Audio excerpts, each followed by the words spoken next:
बिस्मिल्लाहिर्रहमानिर्रहीम। अस्सलाम वालेकुम नादरीन, आप यूट्यूब चैनल देख रहे हैं, मैं इमरान खान हूं।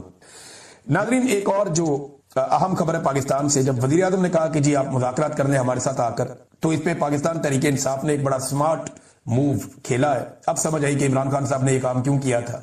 उन्होंने कहा जी कि आप जाने और तहरीक तहफ़्फ़ुज़ आईन पाकिस्तान जाना है। इमरान खान साहब ने ये मैंडेट के मुज़ाकरात करनी है या नहीं करने, मामला किधर जाना है, ये इमरान खान साहब ने दिया हुआ है तहरीक तहफ़्फ़ुज़ आईन पाकिस्तान के लोगों को। पीटीआई ने कोई मुज़ाकरात नहीं करने, हमारी तरफ से सुर्ख झंडी है।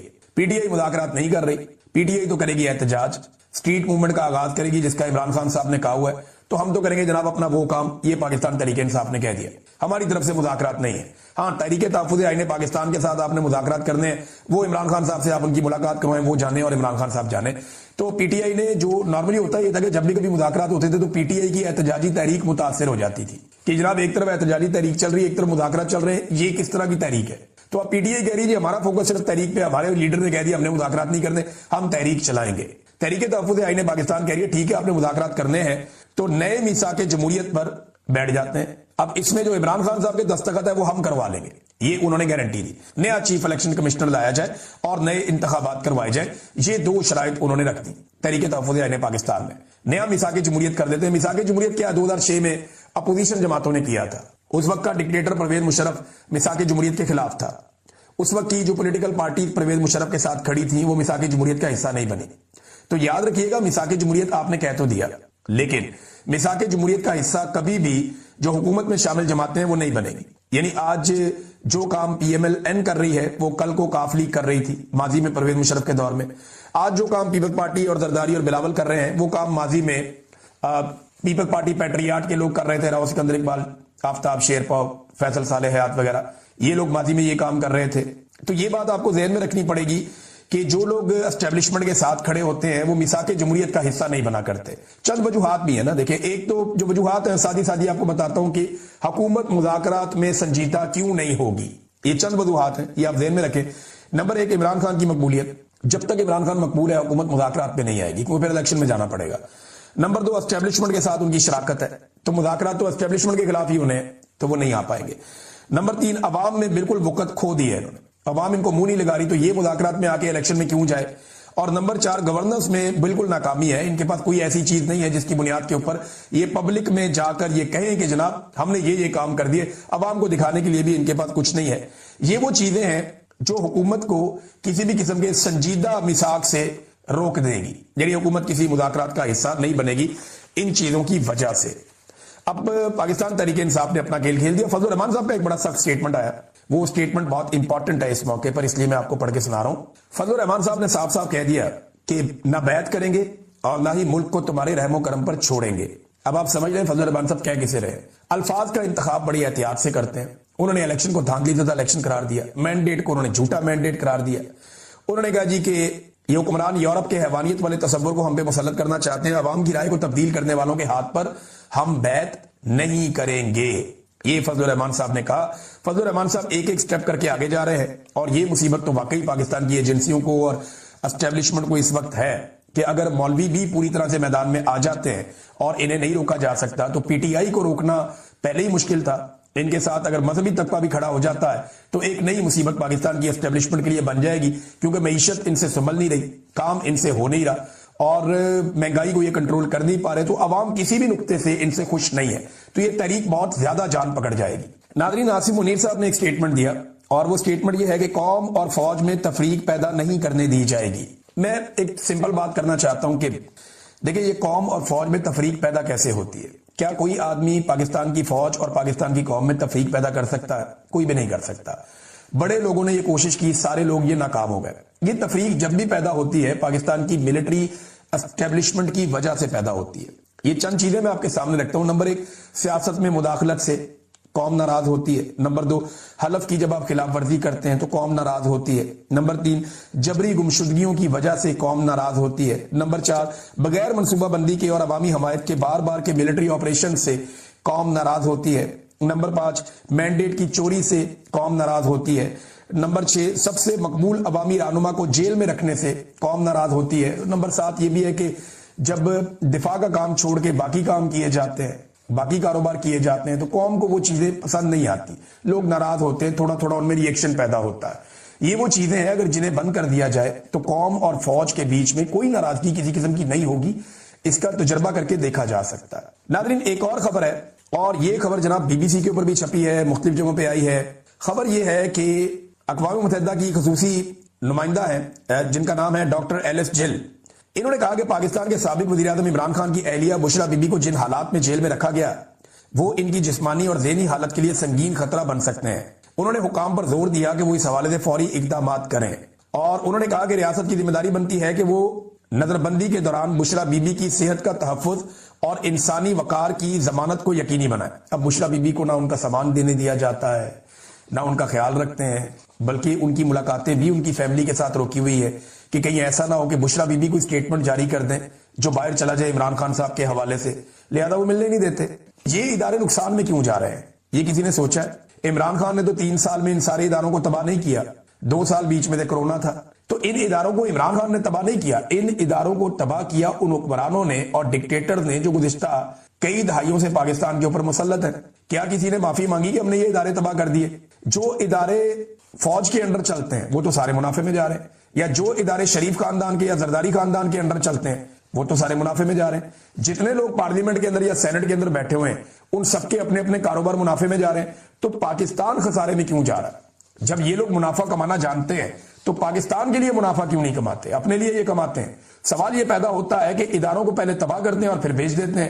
پاکستان کے بعد 2-2.5 درجن ٹوٹل ادارے ہیں جو اچھے بڑے ادارے ہیں, ان کو ایک ایک کر کے اگر یہ بیچ دیں گے نا, اور ان کی نیت ہے بیچنے کی, تو پاکستان کے پلے کچھ نہیں رہ جائے گا. یہ صدر ہیں PIA پیپل یونین کے رمضان لغاری صاحب, انہوں نے ایک بھانڈا پھوڑا ہے. ان کا جو انہوں نے بھانڈا پھوڑا ذرا وہ سن لیجئے. یہ کہتے ہیں کہ اس کی مالیت ہی غلط لگائی گئی PIA کی. جو پراپرٹیز دی گئی ہیں صرف ان کی مالیت 70 ارب کی ہے, 10 ارب میں بیچ دیا, جبکہ جہاز جو فنکشنل ہے وہ 18 ہے. ایک جہاز ہی 20 سے 30 ارب کا ہے.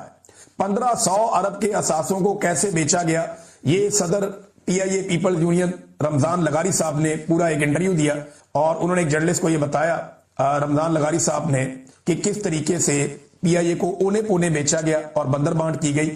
10 ارب میں 1500 ارب کی ایئر لائن کو بیچ دیا گیا. اب میں یہ کہہ سکتا ہوں کہ مومنٹم وہاں پہنچ گیا جہاں پہ علی امین گنڈا پور صاحب نے سرنڈر کیا تھا, یعنی معاملہ وہاں تک پہنچ گیا. اب اتنی بڑی تعداد میں لوگ دوبارہ موبلائز ہو چکے ہیں. اب اس تعداد کو بڑھانا ہے, اس کو دگنا کرنا ہے. کیا یہ جو موجودہ ٹیم ہے وہ کر پائے گی؟ وہ تو بہت انرجیٹک ہے, نوجوان ہے, وہ روزانہ کوئی نہ کوئی ایکٹیویٹی کرتے ہیں. نہ صرف انہوں نے صوبے کی پرفارمنس سے ثابت کیا کہ وہ باقی صوبوں سے بہتر پرفارم کر رہے ہیں, بلکہ ساتھ ہی ساتھ انہوں نے اپنی سیاسی ایکٹیویٹیز کو بھی کئی گنا تک بڑھایا اور بڑا شاندار انہوں نے کام کر کے دکھایا. بڑے گھاگ اور پرانے سیاستدانوں کا انہوں نے مقابلہ کیا نوجوانوں کی اس ٹیم نے, اور عمران خان صاحب نے اس ٹیم پر بھروسہ بھی کیا ہے. اب جناب جو ہری پور کے مناظر ہیں وہ تو یہ بتا رہے ہیں کہ خیبر پختونخوا ایک مرتبہ پھر تیار ہے. یاد رکھیے گا جب یہ کراؤڈ مالاکنڈ جائے گا نا پھر آپ کو پتا چلے گا, کیونکہ مالاکنڈ ایک ایسی جگہ ہے جہاں پہ بہت طاقت ہے پاکستان تحریک انصاف کے پاس. ہزارہ وہ ڈویژن ہے یا ایبٹ آباد ہری پور جہاں پہ PMLN کہیں نہ کہیں کچھ نہ کچھ باقی ہے. وہ الیکشن تو نہیں جیت پائیں گے, نواز شریف خود یہاں سے الیکشن ہار گئے, لیکن کسی نہ کسی صورت میں کچھ نہ کچھ ان کی باقیات ہیں وہاں پہ. فارم 47 نہ ملے تو الیکشن نہیں جیت سکتے, لیکن پھر بھی آپ یہ کہہ سکتے ہیں کہ وہ وہاں ایگزسٹ کرتے ہیں. مگر دوسری جانب جو وہاں سے رسپانس ملا پاکستان تحریک انصاف کو یا سہیل آفریدی کو, اب پلان ان کا یہ ہے کہ پورا پاکستان بند کرنا. وہ جب کہتے ہیں نا کہ ہر چوک ڈی چوک, تو اس کا ایک مطلب ہے, اس کا مطلب ہے کہ اب ڈی چوک جانے کی ضرورت نہیں ہے, ہر چوک کو ڈی چوک بنانے کی ضرورت ہے. آپ پاکستان کے ہر چوک میں بیٹھ جائیں, ہر جگہ پہ نکل کے باہر آ جائیں اور پاکستان کے اندر جو ہے وہ کام روک دے پبلک.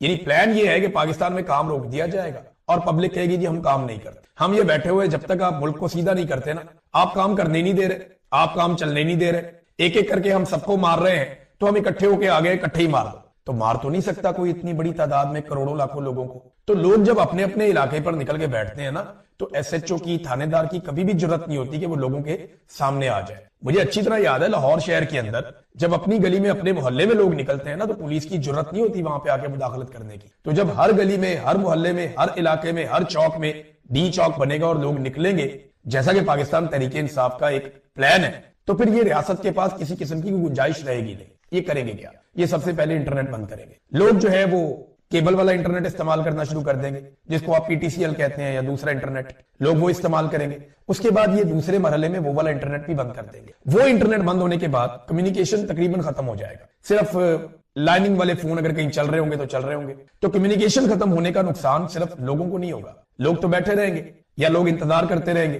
तो क्योंकि कोई मारधार तो पाकिस्तान में हो नहीं रही, लोग पुरअमन एहतजाज कर रहे हैं। अगर लोग घर भी चले जाते हैं, कम्युनिकेशन खुलती है, फिर बाहर आके बैठ जाएंगे। तो इनके पास इसका हल ही कोई नहीं, पुरअमन एहतजाज से बड़ा बदला ही कोई नहीं कि आप पाकिस्तान को बंद करें। अगर ये पूरे पाकिस्तान में मुकम्मल तौर पे इंटरनेट बंद कर देते हैं तो पाकिस्तान की तमाम ATM मशीनें, तमाम पाकिस्तान के बैंक, तमाम पाकिस्तान के अंदर जितने भी लोग पूरी दुनिया के साथ कनेक्टेड है, वो कनेक्टिविटी खत्म हो जाएगी। सिक्योर लाइनें एक दो है जो गवर्नमेंट और एस्टेब्लिशमेंट के पास है, उनके जरिए से वो राब्ते में तो रह सकते हैं बैनुल-अक़वामी तौर पे, लेकिन पाकिस्तान के मीडिया के पास भी इंटरनेट नहीं होगा, पाकिस्तान के सोशल मीडिया के पास भी इंटरनेट नहीं होगा, और एक अजीबोगरीब सूरत-ए-हाल पाकिस्तान में पैदा हो जाएगी। इस सूरत-ए-हाल को कोई भी हुकूमत 4-5 दिन से लंबा नहीं खींच सकती। अभी ईरान ने कुछ अरसा खींचा, लेकिन साथ ही उन्हें वो खोलना पड़ गया। जैसे ही उन्होंने मुजाहरों पे कंट्रोल किया, उन्हें खोलना पड़ गया। लेकिन ईरान में पुरतशद्दुद मुजाहरे हो रहे थे और बाहर से स्पॉन्सर्ड थे। पाकिस्तान में तो लोग काफी अरसे से कोशिश कर रहे हैं कि इस रजीम से जान छूटे। तो ये है वो प्लान कि हर चौक डी चौक। तो जबरदस्त किस्म का रिस्पॉन्स मिला है पाकिस्तान तहरीके इंसाफ को, खास तौर पे हजारा में, एबटाबाद में, हरीपुर में। और लोगों की अगर आप तस्वीर देखें या मनाजिर देखें तो आपको आइडिया हो जाता है कि तहरीके इंसाफ किस तरफ जा रही है और मोमेंटम किस तरह बन रहा है। दूसरा नाज़रीन, जो वोटर की उम्र को लेकर कमरुज़्ज़मान कायरा साहब का भी एक बयान आ गया, यानी PMLN और उनके साथी और उनके रिपोर्टर्स वो ये बात कर रहे हैं, बार बार कर रहे हैं, और ये तजवीज बाकायदा ज़ेरे गौर है कि वोटर्स की जो उम्र की हद है उसको बढ़ा दिया जाए, 18 साल से बढ़ा के उन्हें कर दिया जाए 25 साल। देखिए, इस हिसाब से एक अजीबोगरीब काम हो जाएगा। बहुत सारे वोटर ऐसे होंगे जिन्होंने 2024 में वोट डाला, लेकिन अगले इलेक्शन में वो वोट नहीं डाल पाएंगे। फर्ज करें इलेक्शन आ जाता है 27 में, 28 में या 29 में, जब भी आता है, वो जब भी अगला इलेक्शन आएगा वो वोट नहीं डाल पाएंगे। जिन्होंने 2024 में वोट डाला वो 2026, 27, 28, 29 जब भी इलेक्शन होगा उसमें वोट डालने के अहल नहीं रहेंगे। और ये लाखों की तादाद में नौजवान होंगे जो 18 साल 19 साल के थे, उन्होंने वोट डाल दिया था, लेकिन अब वो 22-23 साल के होने के बावजूद वोट नहीं डाल सकते क्योंकि ये 25 साल तक लेकर जाना चाह रहे हैं। पीपल्स पार्टी भी इसकी हमायत में आ गई। कमरुज़्ज़मान कायरा साहब ने कहा जी 18 साल के नौजवान के सियासी शऊर पे उन्होंने सवाल उठाया कि ये तो मंशूर तक नहीं पढ़ते, तो ये कैसे फैसला करते हैं, हम भी इस उम्र से गुजरे हैं। तो कमरुज़्ज़मान कायरा साहब, मैं आपको 2 चैलेंजेस करता हूं। नंबर 1, बिलावल जरदारी की उम्र कितनी थी जब उसको एक पर्ची के ऊपर आपने अपनी पार्टी का चेयरमैन बना लिया था? बताएं ना जरा। आपने तो पूरी की पूरी एक पॉलिटिकल पार्टी एक कम उम्र नौजवान के हाथ में थमा दी थी। उसकी उम्र तो 25 साल नहीं थी, आपने पूरी पार्टी उसको दे दी थी एक ऐसी पर्ची के ऊपर जिसकी कोई क्रेडिबिलिटी भी नहीं है। और आप कह रहे हैं कि आपका नौजवान सियाना है और कौम के नौजवान जो है वो गुमराह है, उनको कुछ नहीं पता। मैं चैलेंज करता हूं कि बहुत सारे MNAs और MPs के उम्मीदवार भी अपनी अपनी पार्टियों के मंशूर के बारे में कुछ नहीं जानते, उन्हें पता ही नहीं है। और बहुत सारे पाकिस्तान में ऐसे लोग हैं जो एक जमात भी नहीं पढ़े हुए, जो कभी स्कूल में नहीं गए, तो वो तो मंशूर पढ़ ही नहीं सकते। तो क्या ऐसे लाखों करोड़ों लोग जो हैं उनके वोट खत्म कर दिए जाएं क्योंकि ये मंशूर नहीं पढ़ सकते, चाहे उनकी उम्र 40 साल या 50 साल हो? तो ये जो बूमर्स है ना, जितने भी ये नौजवानों से जान छुड़ाना चाहते हैं, ये मैदान से भागने वाली बात। जब मुकाबला ना करो तो मैदान से ही भाग जाओ। यानी जिसका मुकाबला आप नहीं कर सक रहे, आप कहिए इसके साथ खेलना ही नहीं हमने, इसको वैसे ही मैदान से बाहर निकाल दो। तो क्योंकि ये नौजवानों का मुकाबला नहीं कर पा रहे, उनके सवालों के जवाब नहीं दे पा रहे और उनके शऊर को फेस नहीं कर पा रहे, लिहाजा तरीकाकार ये निकाला है कि इनको ही बाहर निकाल दो, हम इनके बगैर मैच खेलेंगे। ये नौजवान आपको मैच खेलने ही नहीं देंगे, ये आपकी वोट दुर्गत बनाएंगे कि आपको लग पता जाएगा। अपने घर में झांकिए,